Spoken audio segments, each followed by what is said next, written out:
कर्पूरी ठाकुर की पोती डॉक्टर जागृति आज हमारे बीच मिलर हाई स्कूल में भारत रत्न जननायक कर्पूरी ठाकुर की 101वीं जयंती मनाई जा रही है। और जैसे वही कर्पूरी ठाकुर जो गरीबों, शोषित, वंचितों की आवाज थे, हैं और रहेंगे।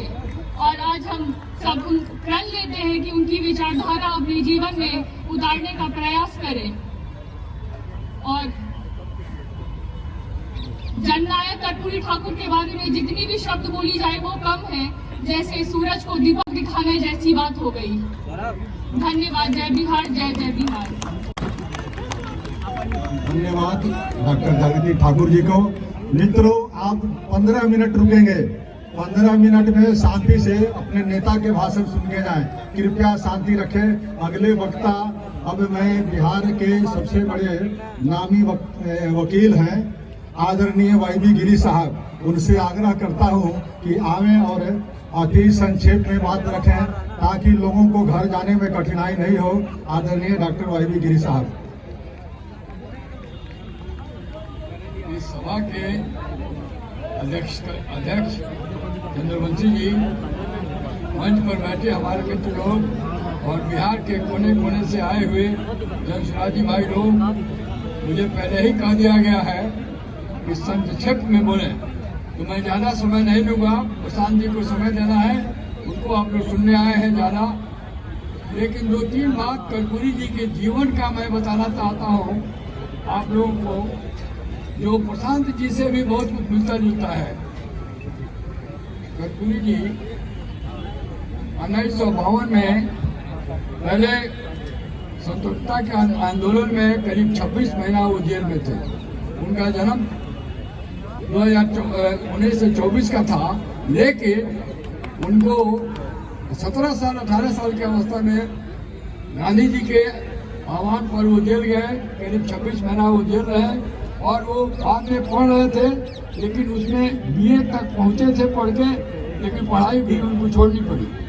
उसके बाद जब जीत के आए, उसके बाद वो जब आज़ादी मिली 1952 में, तो बहुत कम उम्र में ही वो विधायक हो गए और जीवन भर विधायक रहे। एक बार 1977 में केवल वो एमपी हुए और अदरवाइज वो अपने जीवन के पूरे करियर में एमएलए रहे हैं।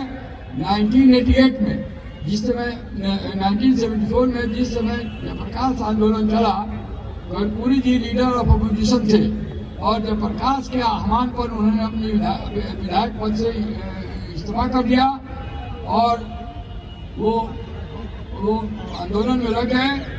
उसके बाद इमरजेंसी लगी। इमरजेंसी में बाकी नेता लोग अरेस्ट हो गए। कर्पूरी जी क्योंकि मधुबनी में थे, धीरे से वो नेपाल चले गए। अंडरग्राउंड रह के उन्होंने वहाँ से अपना नेतृत्व और कमांड और ये संभालते रहे।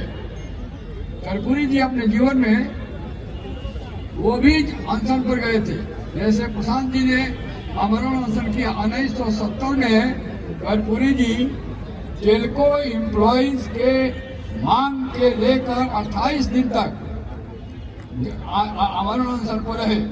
कर्पूरी जी गरीबों के और पिछड़ों के मसीहा थे। कर्पूरी जी से हम लोगों का व्यक्तिगत संबंध बहुत अच्छा था।